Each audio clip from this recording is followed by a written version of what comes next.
मैं आकृति कुमारी MBN news network में आपका स्वागत करती हूं। हमारा भारत कभी सोने की चिड़िया हुआ करता था। इस देश के पास एक गौरवशाली इतिहास है। गौतम बुद्ध से लेकर सम्राट अशोक तक के काल को देखें तो उन्होंने भारत का नाम संपूर्ण विश्व में ऊंचा किया है, लेकिन कई विदेशी ताकतों ने इस देश को खोखला करने का काम किया है, चाहे वो यूनानी हो या फिर अंग्रेज या फिर वर्तमान में कांग्रेस बीजेपी के रूप में देश को खोखला कर रहे विदेशी आर्य।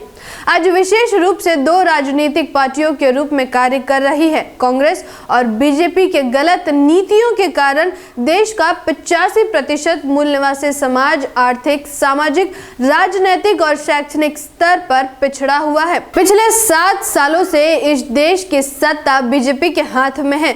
नरेंद्र मोदी के नेतृत्व वाली बीजेपी ने ऐसे कई बड़े बड़े काम किए हैं जिससे कई क्षेत्रों में देश को वैश्विक रैंक से घिसकना पड़ा है। यहाँ के लोगों के अच्छे दिन आए ना आए, लेकिन फिलहाल पिछले 4 सालों से भारतीय रुपए के दिन बिल्कुल भी अच्छे नहीं चल रहे हैं।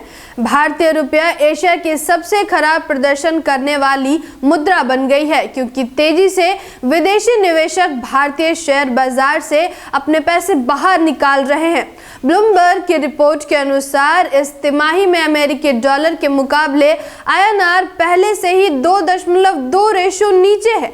ग्लोबल फंड्स ने देश के शेयर बाजारों से 4.2 अरब डॉलर लगभग 31,920 करोड़ रुपए की पूंजी निकाल ली है, जिससे इस तिमाही में रुपए में 1.9% की गिरावट आई है।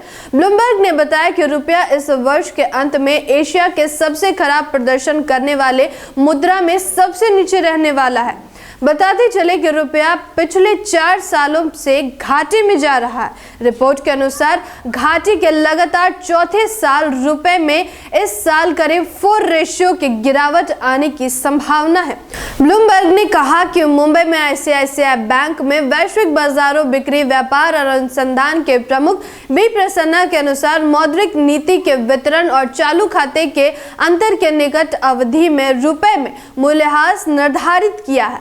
मार्च 2022 के अंत तक क्वांट्रेन मार्केट सॉल्यूशन ने रुपए में गिरावट का अनुमान लगाया है, जबकि ब्लूमबर्ग के व्यापारियों और विश्लेषकों के एक सर्वेक्षण ने रुपए में 76.50 पर अनुमान लगाया है।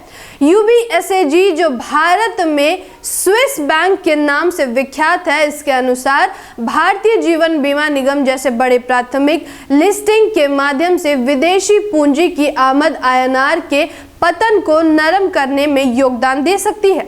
बदलते वैश्विक आर्थिक परिदृश्य और कोविड-19 महामारी के दौरान राष्ट्रीय अर्थशास्त्र का समर्थन करने के लिए आवश्यक अभूतपूर्व कार्रवाई के कारण पिछले 1 साल में कई मुद्राओं में अत्यधिक मूल्यह्रास हुआ है।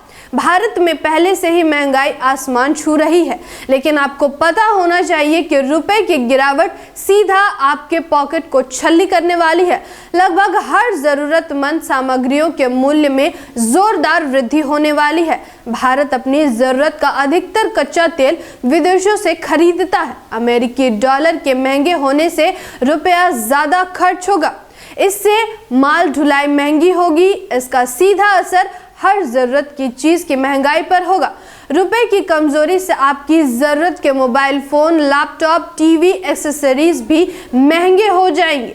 भारत में ज्यादातर मोबाइल की असेंबलिंग होती है, इसके पुर्जे विदेश से आते हैं। यही हाल ऑटो सेक्टर पर भी है। ये सेक्टर पहले ही चिप की किल्लत से जूझ रहा है, वहीं अब मेटल और पार्ट भी महंगे होने जा रहे हैं। इन सब के अलावा इसका असर विदेश में पढ़ने वाले भारतीय छात्रों पर रुपए की कमजोरी का खास असर पड़ेगा। इसकी वजह से उनका खर्च बढ़ जाएगा। वे अपने साथ जो रुपया लेकर जाएंगे उसके बदले उन्हें कम डॉलर मिलेंगे, वहीं उन्हें चीजों के लिए अधिक कीमत चुकानी पड़ सकती है। इसके अलावा विदेश यात्रा पर जाने वाले भारतीयों को भी ज्यादा खर्च करना पड़ेगा। फिर लौटूंगी एक ऐसे ही महत्वपूर्ण विश्लेषण के साथ। धन्यवाद। जय संविधान, जय भारत।